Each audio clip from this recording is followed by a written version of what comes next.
नमस्कार दोस्तों, आज की बड़ी खबरों में आपका स्वागत है। चलिए नजर डालते हैं आज की बड़ी हेडलाइंस पर। सचिन पायलट समेत 3 मंत्री बर्खास्त, प्रदेश अध्यक्ष पद भी छीना गया। इसके बाद हम जानेंगे कि पायलट और 2 मंत्री बर्खास्त, डोटा होंगे पीसीसी चीफ, बीजेपी हुई सक्रिय। इसके बाद हम जानेंगे कि अमिताभ और अभिषेक ने कहा अच्छा चल रहा है इलाज, 7 दिन तक अस्पताल में रहना होगा। इसके अलावा विधानसभा चुनाव से 9 महीने पहले वर्चुअल रैली शुरू, चर्चा है कि दीदी दादा के मन की होगी, दीदी यानी ममता और दादा यानी दबंग।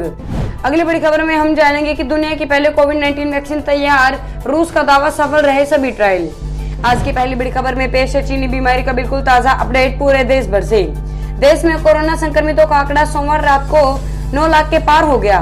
कोविड-19 इंडिया.org के मुताबिक देश में अब तक 9,07,645 लोग कोरोना पॉजिटिव पाए गए हैं। इनमें 5,72,753 मरीज ठीक हो चुके हैं, जबकि 3,10,377 लोगों का इलाज चल रहा है। 23,727 मरीजों ने इलाज के दौरान दम तोड़ दिया। वाराणसी में 5 दिनों तक आधे दिन का लॉकडाउन। महाराष्ट्र, पुणे और पिंपरी चिंचवाड़ में 14 जुलाई से 18 जुलाई तक लॉकडाउन लागू रहेगा। उत्तर प्रदेश राज्य में हर शनिवार और रविवार को लॉकडाउन रहेगा। वाराणसी में 5 दिन तक आधे दिन का लॉकडाउन लागू किया गया है। पाबंदियां रोजाना शाम के 4 बजे के बाद लागू हो जाएगी। चलिए बढ़ते हैं अगली खबर की तरफ। सचिन पायलट समेत 3 मंत्री बर्खास्त, प्रदेश अध्यक्ष पद भी छीना गया। राजस्थान के सियासी संकट में मुख्यमंत्री अशोक गहलोत का पलड़ा भारी दिख रहा है। कांग्रेस विधायक की बैठक में विधायकों ने अशोक गहलोत को अपना नेता माना और उप मुख्यमंत्री सचिन पायलट के खिलाफ कार्रवाई करने की मांग की। इसके बाद राजस्थान मंत्रिमंडल से सचिन पायलट और उनके 2 करीबी मंत्रियों को बर्खास्त किया गया है। सचिन पायलट को मंत्रिमंडल से बर्खास्त किए जाने के साथ ही कांग्रेस अध्यक्ष के पद से भी हटा दिया गया है। उनकी जगह पर शिक्षा मंत्री गोविंद सिंह प्रदेश अध्यक्ष बनाया गया है। सचिन पायलट के अलावा विश्वेंद्र सिंह और रमेश मीणा को मंत्रिमंडल से बर्खास्त कर दिया गया है। चलिए जानते हैं अगली बड़ी खबर। पायलट और 2 मंत्री बर्खास्त, डोटासरा होंगे पीसीसी चीफ, बीजेपी हुई सक्रिय। मरुद्रा में मचे सियासी घमासान में एक बार फिर राजनीतिक घटनाक्रम तेजी से बदलता जा रहा है। सियासी संकट के बीच डिप्टी सीएम सचिन पायलट को मंत्री पद से बर्खास्त कर दिया गया है। इसके साथ ही उन्हें पीसीसी चीफ के पद से भी हटा दिया गया है। पायलट के साथ ही उनके समर्थक कैबिनेट मंत्री विश्वेंद्र सिंह और रमेश मीणा को भी मंत्री पद से बर्खास्त कर दिया गया है। पायलट की जगह शिक्षा राज्य मंत्री गोविंद सिंह डोटासरा को पीसीसी का नया चीफ बनाया गया है। कांग्रेस विधायक दल की मंगलवार को लगातार दूसरे दिन हुई बैठक में सचिन पायलट, उनके समर्थक मंत्रियों तथा विधायकों ने कहीं पहुंचने पर पार्टी ने कड़ा कदम उठाया है। पायलट आज भी मांगों पर अड़े रहे थे। ताजा घटनाक्रम के बाद अब बीजेपी पूरी तरह से सक्रिय हो गई है। बीजेपी ने आगामी रणनीति बनाने के लिए बैठक शुरू कर दी है। बीजेपी के राष्ट्रीय उपाध्यक्ष ओम माथुर दिल्ली से जयपुर के लिए रवाना हो गई है। बात करेंगे आज की अगली बड़ी खबर की। अमिताभ और अभिषेक ने कहा अच्छा चल रहा है इलाज, 7 दिन तक अस्पताल में रहना होगा। बॉलीवुड के महानायक अमिताभ बच्चन और उनके बेटे एक्टर अभिषेक बच्चन अस्पताल में इलाज के बाद राहत महसूस कर रहे हैं और डॉक्टरों ने बताया है कि दोनों एक्टर सकारात्मक प्रतिक्रियाएं दे रहे हैं। दोनों अभिनेताओं को कोविड-19 पॉजिटिव पाए जाने के बाद नानावती अस्पताल में भर्ती करवाया गया था। 77 वर्षीय अमिताभ बच्चन और 44 वर्षीय अभिषेक बच्चन ने 11 जुलाई को ट्विटर पर खुद के संक्रमित होने की जानकारी दी थी। अभी दोनों एक्टर नानावती अस्पताल के आइसोलेशन वार्ड में अपना इलाज कर रहे हैं। अस्पताल के सूत्रों ने बताया कि दोनों अभिनेताओं का स्वास्थ्य स्थिर है और उन्हें अस्पताल में कम से कम 7 दिनों के लिए रहना होगा। चलिए जानते हैं अगली बड़ी खबर। राज्यपाल से मिलने पहुंचे सीएम अशोक गहलोत, सरकार के हालात पर दे रहे जानकारी। जयपुर से बड़ी खबर आ रही है। राजभवन में कांग्रेस विधायकों की परेड करवाई जा सकती है। मुख्यमंत्री अशोक गहलोत के राजभवन जाने की सूचना है। विधायकों के समर्थन पत्र के साथ सीएम अशोक गहलोत राज्यपाल से मिलने जाएंगे। वे राज्यपाल के समक्ष सरकार की स्थिति स्पष्ट करने जाएंगे। जयपुर में विधायक दल की बैठक के बाद ये निर्णय लिया गया है।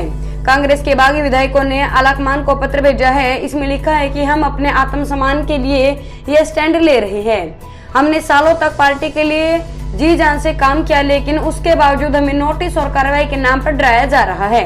यह कांग्रेस और भारतीय लोकतंत्र में अभूतपूर्व है। सचिन पायलट और हमने 6 साल मेहनत कर पार्टी को सत्ता में लाया।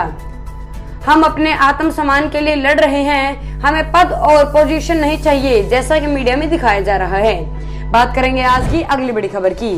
कोरोना के बाद बिल्कुल बदल जाएंगे रेलवे के कोच, फोटो में देखें। कोरोना के बाद बिल्कुल बदल जाएंगे रेलवे के कोच। रेल मंत्री पीयूष गोयल ने सोशल मीडिया प्लेटफॉर्म ट्विटर के जरिए बताया कोरोना वायरस संक्रमण को रोकने के लिए भारतीय रेलवे ने नए तरह के कोच डिजाइन किए हैं। इनमें हैंड्स फ्री सुविधाएं, कॉपर कोटेड हैंडल, लेच plasma air purifier, titanium deoxidizing coating वाले मटेरियल से बनी सीटों का इस्तेमाल किया गया है। रेल कोच फैक्ट्री कपूरथला में बनकर तैयार नए रेल कोच में दरअसल सुविधाओं और सुरक्षा के नजरिए वो तमाम बदलाव किए गए हैं और नए पहलुओं को जोड़ा गया है, जिसके जरिए आपकी यात्रा में कोरोना संक्रमण की संभावना को लगभग ना के बराबर किया जा सके। रेलवे के मुताबिक ऐसे पोस्ट कोविड कोच बनाने में लगभग 6 से 7 लाख रुपए का खर्च आता है और योजना के तहत इस प्रकार का बदलाव बड़े सत्र पर रेल कोच में किया जाएगा। इन बदलावों के साथ नए किस्म के रेल कोच लाए जा रही है ताकि कोरोना काल के बाद भी आपकी रेल यात्रा सुरक्षित संक्रमित रहित हो। नई डिजाइन में ध्यान रखा गया है कि कम से कम हाथ लगाने की जरूरत हो, इसलिए कई चीजें फुट ऑपरेटेड यानी पैरों के दबाने पर चलेगी। बात करेंगे आज की अगली बड़ी खबर की। फर्जी राशन कार्ड पर नहीं मिलेगा गेहूं चावल, इस तरीके से हो जाएंगे लिस्ट से बाहर। प्रधानमंत्री गरीब कल्याण योजना पार्ट 2 के तहत सरकार जिनके पास राशन कार्ड नहीं है उनको भी 5 किलो मुफ्त गेहूं या चावल और 1 किलो चना नवंबर महीने तक दे रही है। सरकार ने देश की मौजूदा स्थितियों और आगामी महीनों में देश में होने वाले त्योहारों को देखते हुए इस योजना को नवंबर 2020 तक बढ़ा दिया है। इसके तहत देश के 80 करोड़ से अधिक एनएफएसए को उनकी मासिक पात्रता के अलावा प्रति व्यक्ति 5 किलो गेहूं या चावल तथा प्रत्येक परिवार को 1 किलो चना उपलब्ध करवाया जाएगा। लेकिन इसी बीच कुछ फर्जी राशन कार्ड से संबंधित मामले भी सामने आए हैं, जिन पर कई महीनों से किसी ने अनाज नहीं लिया है। अगर राशन कार्ड नकली है तो इस पर अनाज नहीं मिलेगा। इस तरह से कट जाएगा लिस्ट से नाम। मिली जानकारी के मुताबिक मध्य प्रदेश के कटनी में नकली राशन कार्ड के आधार पर राशन नहीं मिलेगा। साथ ही अगर किसी के राशन कार्ड पर पिछले 3 महीने से राशन नहीं लिया गया है तो उस राशन कार्ड का वेरिफिकेशन करने और दूसरे औपचारिकताएं पूरे करने के बाद उसका नाम राशन कार्ड से काट दिया जाएगा। मीडिया रिपोर्ट्स के मुताबिक कटनी जिले में करीब 12,000 परिवार है जो कि 3 महीने से राशन नहीं ले रही है। ऐसे में इनको नकली माना जा रहा है। अगर यह सही है तो बहुत बड़ी गड़बड़ी सामने आएगी। शायद इसी गड़बड़ी से बचने के लिए राशन कार्ड को आधार लिंक करने के लिए अनिवार्य किया गया है। चलिए जानते हैं अगली बड़ी खबर। 2030 तक भारतीय रेलवे को डीजल इंजन से मिलेगी आजादी, सोलर एनर्जी से जगमग होंगे स्टेशन, जानिए पूरा प्लान। भारतीय रेलवे ने सौर ऊर्जा को बढ़ावा देने के लिए भी कई पहल की है। यह रूफटॉप सोलर पैनल के माध्यम से 500 मेगावाट ऊर्जा क्षमता का दोहन करने के लिए काम कर रहा है। अब तक 900 स्टेशनों सहित विभिन्न इमारतों की छतों पर 100 मेगावाट सौर संयंत्र लगाई गई है। 400 मेगावाट की संयुक्त क्षमता वाले और संयंत्र निष्पादन के विभिन्न चरणों में है। इनमें से 245 मेगावाट क्षमता वाले सौर संयंत्रों के लिए निविदाएं जारी कर दी गई है। दिसंबर 2022 तक इन संयंत्रों को पूरे करने लक्ष्य तय किया गया है। रेलवे का नया प्लान। शुरुआती सत्र पर भूमि आधारित सौर परियोजनाओं के लिए भारतीय रेलवे ने 3 चरणों में 3 गीगावाट क्षमता वाली सौर परियोजना शुरू की है। पहले चरण में ओपन एक्सेस राज्यों के लिए रेलवे भूखंडों में 1.6 गीगावाट क्षमता के लिए 29 अप्रैल 2020 को डेवलपर मॉडल के तहत निविदा जारी की गई है। चलिए जानते हैं अगली बड़ी खबर। पेट्रोल से अब इतना महंगा है डीजल, यहाँ चेक करें अपने शहर के नए रेट्स। लगातार 2 दिनों से डीजल के दाम में हो रही वृद्धि के बाद राष्ट्रीय राजधानी दिल्ली में अब डीजल का भाव पेट्रोल से भी करीब 70 पैसे ज्यादा हो गया है। पेट्रोल डीजल की कीमतों में एक बार फिर हो रही बढ़ोतरी के चलते आम आदमी की टेंशन बढ़ गई है। फिलहाल सरकारी तेल कंपनियां एचपीसीएल, बीपीसीएल, आईओसी ने मंगलवार को पेट्रोल डीजल की कीमतों में कोई इजाफा नहीं किया है। राजधानी दिल्ली में आज पेट्रोल की कीमत 80.43 रुपए है, वहीं डीजल की कीमत बिना बदलाव के 81.5 रुपए प्रति लीटर है। बता दें कि रविवार को भी तेल कंपनियों ने डीजल के दाम में 16 पैसे प्रति लीटर और सोमवार को 11 पैसे प्रति लीटर की बढ़ोतरी की थी। प्रत्येक राज्य पेट्रोल व डीजल पर अलग अलग स्थानीय बिक्री कर अथवा मूल्य वर्धित कर यानी वैट लगाते हैं। इस कारण उपभोक्ताओं के लिए राज्य के हिसाब से डीजल और पेट्रोल की दरें बदल जाती है। रोजाना सुबह 6 बजे बदलती है कीमत। प्रतिदिन सुबह 6 बजे पेट्रोल और डीजल की कीमतों में बदलाव होता है। सुबह 6 बजे से ही दरें लागू हो जाती है। पेट्रोल व डीजल के दाम में एक्साइज ड्यूटी, डीलर कमीशन और अन्य चीजें जोड़ने के बाद इसका दाम लगभग दोगुना हो जाता है। अगली बड़ी खबर। विधानसभा चुनाव से 9 महीने पहले वर्चुअल रैली शुरू। चर्चा है कि दीदी दादा के मन की होगी दीदी यानी ममता और दादा यानी दबंग।